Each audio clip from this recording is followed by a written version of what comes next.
From No More Heroes to Killer 7, Suda51 and his studio, Grasshopper Manufacture, have been delivering surreal, mind-bending action games for decades now.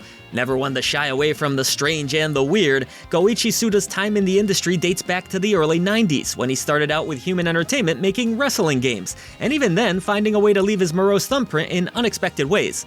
While they haven't all been winners, I've enjoyed more of these games than I haven't, often citing Killer 7 as one of my favorite games of all time. And so when I heard the studio would be releasing their first new title in 5 years, Romeo is a Dead Man, I was excited about it. But does this twisted, action-packed romp deliver a bloody good time?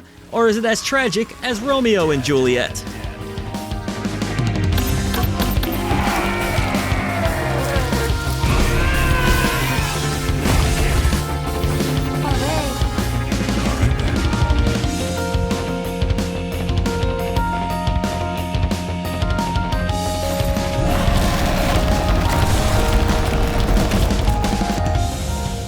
Well, let's find out in our full review, but real quick, you can support real people that make real things over at patreon.com/idreamofindiegames, where your new indie gaming community is waiting for you. Romeo is a Dead Man is a third-person action game first and foremost, but saying it's just an action game would be selling it short. In what might be Grasshopper Manufacture's most ambitious release to date, players should go into this game with an open mind, understanding that yes, there's plenty of slicing and dicing to be done, but there's also farming demons, or bastards as the game refers to them, oddball minigames like a tribute to Pong accessed through a top-down retro-inspired hub, a bit of stealth, grinding, there's comedy, drama, and even romance in what is a hodgepodge of creative ideas that somehow come together to make one of the best games of the early year, assuming you can handle its breakneck pace, sometimes nonsensical surreal storytelling, and the occasional difficult boss. Romeo is a Dead Man feels like it has 3 introductions. Your lead character fucking dies within the first few minutes, there's random stylish comic book cutscenes interspersed,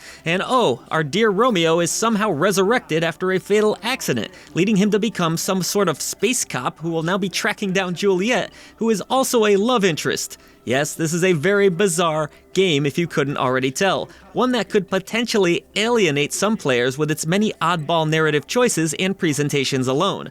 This isn't to say that there's not plenty here for pure action fans, but they'll potentially have a tough time navigating this complex, unhinged web of insanity that is very much what sets this game apart from others if they aren't familiar with this director's previous works. Romeo is a Dead Man feels like Suda51 threw all of his previous games into a blender, and this was the result. Much like Killer 7 and the many games before and after it, it's simply not for everyone. That said, for as unusual as the game's storytelling methods are, rarely could I look away from what was taking place on screen. One moment I was having dinner with Juliet, and in another my grandfather was yelling at me, who, by the way, is trapped inside of your jacket. It's a long story. What's here narratively is fascinating, confusing, sometimes funny, violent, and certainly a bit nonsensical in spots, making Romeo is a Dead Man's narrative feel like you're trying to put together a 500-piece jigsaw puzzle with 35 to 50 of those pieces missing. And for its many flaws, I kind of fell in love with this world, the characters which inhabit it, and the ultimate goal of murdering lots of bad guys that wear Juliet's face to find the real Juliet. Players may ultimately be divided on Romeo is a Dead Man's storyline, but nobody will be able to deny its heart when it settles into being a pure action game. Using a variety of easily obtained weapons, the game blends sword slashing with gunplay seamlessly, offering up some of the best, bloodiest gameplay I've experienced in some time. The game is essentially broken up into chapters, each containing a massive area to explore, where the goal is to collect a set amount of keys to unlock a boss room. I'm simplifying things a bit, but this game is anything but easy to explain. You'll collect these keys through exploration and, well, murder. The game's assortment of monstrous foes will lumber towards you in seemingly endless waves, sometimes conjuring memories of the Dynasty Warriors franchise in just how many of them can be on screen at once. Enemies range from bloated abominations that can deal out vicious combos, zombie-like creatures who can fire off rifles, and even ghosts and massive skeletons that may not always be the most intimidating on their own, but can overwhelm you in sheer numbers quite easily. Thankfully, Romeo is up to the task, though how players utilize their lead character is entirely up to them. You see, because almost every weapon can be unlocked early on, customizations can be made and playstyles can be established or switched up in short order. Do you want to use a massive blade that dishes out more damage but leaves you susceptible to attacks? Or a more balanced sword which is quick and nimble but inflicts less punishment? Why not both? Whichever sword or swords you choose, I loved how the game allowed you to level up each weapon individually, though I'll talk a bit more about that later. The same could be said for guns, as the game has a similar assortment of those on offer.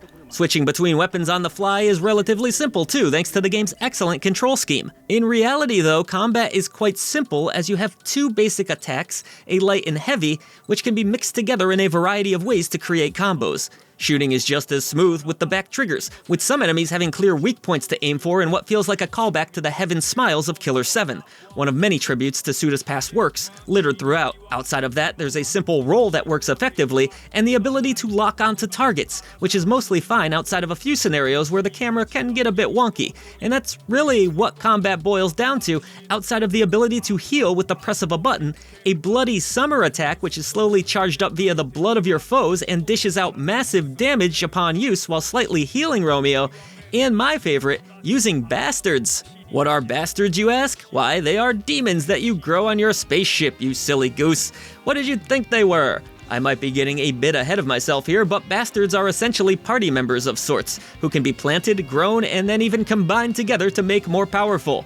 You can equip a set amount of them directly to Romeo, and they are then able to perform a variety of actions in battle, though they do need to recharge for a bit. Said actions include the likes of poisoning your foes or even exploding on top of them. This mechanic is an absolute riot and really spices up the combat. Romeo can also be equipped with an assortment of pins and badges which will give him various advantages in battle, and you'll need them as while there are difficulty options available, the game puts up a good fight on normal, so you might want to choose your chocolate wisely if you're one that gets a bit frustrated. Thankfully, Romeo gets a small random boost whenever he dies, and you aren't punished too much for the many deaths that will inevitably occur, nor do you lose a ton of progress. That said, Romeo is a dead man never reached Souls-like levels of difficulty, as while bosses are by far the most challenging aspect of the game as you would expect, their patterns can eventually be learned, and in the worst case, Romeo can grind out enemies which will respawn every time you use a checkpoint to grow the strength of weaponry and his personal stats. On that topic, let's talk a bit about leveling because that's a story in itself. For weapons, players will collect Sentry throughout gameplay, which can be used to improve various weapon stats. Each weapon has its own individual set of stats, meaning you'll need to spend resources carefully on the blades and guns you like most. As you fly between different locations in the game, you can also randomly collect even more materials that can be turned into additional Sentry. My favorite by far though would be directly leveling Romeo's stats, which is done through Dead Gear Cannonball, a retro arcade game of sorts where you must spend Emerald Flosian earned through gameplay to guide an adorable little icon through a maze of stat boosts. Players are free to choose different directions and even peek ahead to chart what they believe is the best path forward. This is the greatest leveling system in a game ever, and I simply won't hear otherwise. Make a mistake and fear not, you can either backpedal or reset and retry entirely. While leveling can be performed at both saves and aboard your ship, certain actions are only available when you're back on the ship, such as the cultivating of bastards, purchasing items from a shop, or having weird examinations with the nurse who asks a seemingly endless amount of questions that you can try to get right. There's also a chef aboard whom you can hand off ingredients to in order to create curries and whatnot, which will give you boosts in battle. I'm sure I'm missing something, but hopefully you get the gist of how most of the game plays out. I say most because every now and then Romeo is a dead man loves to toss a curveball. A later game stealth section, for example, had me creeping around an old asylum trying to avoid being spotted by an unsightly horror. Or how about the game's occasional puzzles? Many of them take place inside of an alternate TV world, which you'll need to carefully explore in order to discover the previously mentioned keys. The amount of gameplay variety throughout this adventure, one that could easily go over the 20-hour mark if you wanted to see and do everything, is truly impressive. Equally impressive are Romeo is a Dead Man's visuals. The game is oozing with style from its incredible comic book cutscenes to its lush, morbid environments and haunting creature designs that wouldn't feel out of place in a town called Silent Hill. The game achieves a AAA level of fidelity, making this the best visual product I believe Suda51 has ever been the driving force behind. Those visuals do come at a cost, however, as it's a surprisingly hefty game to run on PC, even forcing my 4070 to high settings, there are higher ones, and requiring the use of frame generation to achieve a mostly consistent 60 to 70 FPS with a few bumps in the road. For those wondering about Steam Deck, at the time of this review, the game didn't feel particularly well optimized for Valve's handheld. I was able to get a fluctuating frame rate at low settings, anywhere from the 40s to as low as the teens when battling bosses, making it a rather uneven way to play the game. Hopefully more optimized settings can be introduced near or shortly after launch. Technically it's playable, but as of today doing so was more frustration than fun. Sound design in Romeo is a Dead Man is excellent, taking full advantage of my 5.1 setup. This led to me often thinking I had let a bunch of crickets into my room, amongst other creepy crawlies that were channeled to the left and right rear speakers. The soundtrack delivers an insane mix of genres, with a blend of classical, electronic, and dare I say even some hardcore metal during boss battles. It's excellent throughout, though voice performances, at least in English, did leave something to be desired. I haven't killed anyone. I just reverted them back. Have you lost any sense of mercy? Thankfully, there's not a whole lot of voice acting in the game, and the writing was otherwise quite funny. The game overall sounds fantastic, with Suda51's signature stylings in full effect. While Romeo is a Dead Man's bizarre presentation and narrative won't speak to everyone, it feels like an essential play for most fans of the action gaming genre. It's a bloody affair with outstanding combat, some truly innovative ideas, excellent pacing, and phenomenal visual and audio offerings. I'd go as far as to say Suda51 may have his first Game of the Year contender, but then again, with how stuffy award ceremonies can be, I'd be surprised if it even gets a mention. That won't be the case here at I Dream of Indie Games, however, as by taking lessons from the past, Grasshopper Manufacture have crafted their greatest game to date, a celebration of creativity, passion, and the idea of being unique and different. At I Dream of Indie Games, we do believe games are so much more than a number. That's why we have our Genie Lamp tier system. You want to avoid that dreaded Indie Krampus at all costs, but we go all the way up to the elusive Golden Genie Lamp of Approval, and when it comes to Romeo is a Dead Man, this one earns it. The elusive Golden Genie Lamp of Approval.